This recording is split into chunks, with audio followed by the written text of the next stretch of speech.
Hello and welcome to the Truth Channel. Today we will be watching a video where MSM tries to conceal the truth about Hillary Clinton's health. They are failing with their cover-up. We know the truth.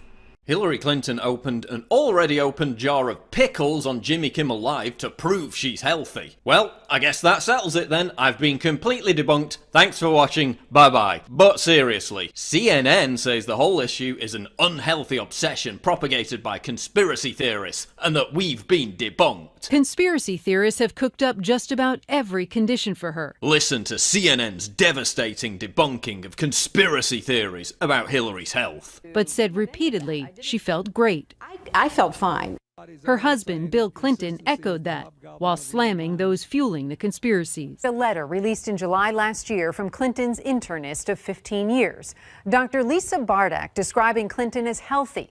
The doctor ended the letter saying Clinton is in excellent physical condition and fit to be president of the United States. Okay, so this is CNN's big debunking. Hillary says she feels great, so does Bill Clinton, and so does her personal internist. Wow, CNN, what impartial independent sources beyond reproach. Hillary, her husband, and her internist. Notice how CNN doesn't mention Rutgers University professor of medicine Bob Lahita saying that Hillary should undergo assessment by a team of physicians. I don't think it's a conspiracy. And, you know, you go back to the history of our presidents, and we've had many presidents up until Lyndon Johnson who concealed their health during their campaigns. So we have issues here, and I think both candidates should be very forthcoming and have perhaps an impartial panel of physicians review the data and make that kind of a decision before the Americans go to the polls. Notice how CNN also conveniently left out Dr. Drew and the raft of other doctors, neurologists and medical experts who have all questioned Hillary's health. The distrusted mainstream media claims we have no evidence, yet their evidence to debunkers is to say, oh, Hillary says she's fine, so I guess that makes it so. This is why only 6% of Americans trust the mainstream media. It's completely pathetic. Their new tactic is to assert that even questioning Hillary's health is sexist. And honestly, I think there's an element of sexism to this. The way that they've talked about her. So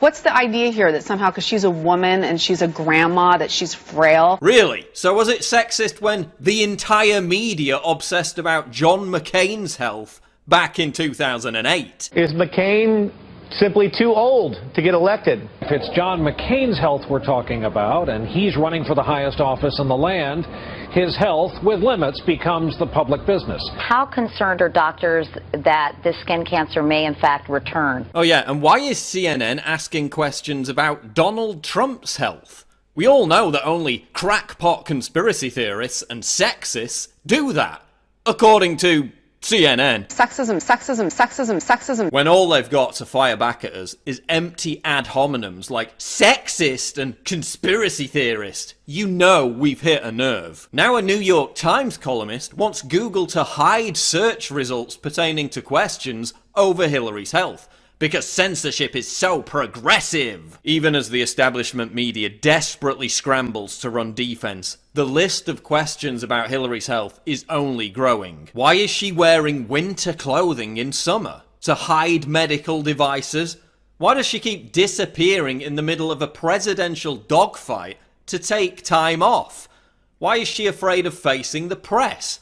No press conference for 262 days. Hey Hillary, having Jimmy Kimmel kiss your ass and laugh at your lame jokes for half an hour isn't the same thing as having a press conference. Why hasn't Hillary had a press conference is the top trending search question about Clinton on Google. Why is she on weird medication from the 1960s? Why did documents pertaining to Hillary causing the suicide of Vince Foster disappear from the National Archives? Foster killed himself after being humiliated during one of Clinton's infamous temper tantrums. The same fits of rage that have left her campaign staffers in tears. Now WikiLeaks emails reveal that Hillary was researching decision fatigue syndrome, which causes people to lash out in fits of rage. What's wrong with Hillary's temper? Is this why she's avoided press conferences for the best part of a year? Hillary was then provided information about the drug Provigil.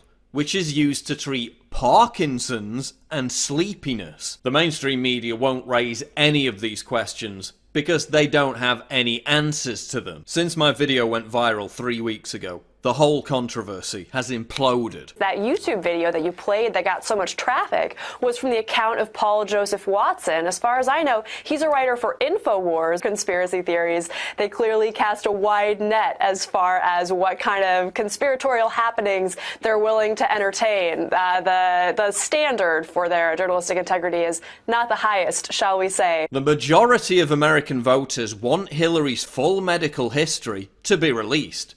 Are they all conspiracy theorists too? Are they all sexists? It's even reached critical meme mass, with Hillary's hospital signs appearing in LA. Now, Hillary is set to give a speech during which she will attack the alt-right. In other words, me, Cernovich, Drudge, Hannity, Breitbart, and anyone else who has pushed the Hillary's health issue. They're panicking.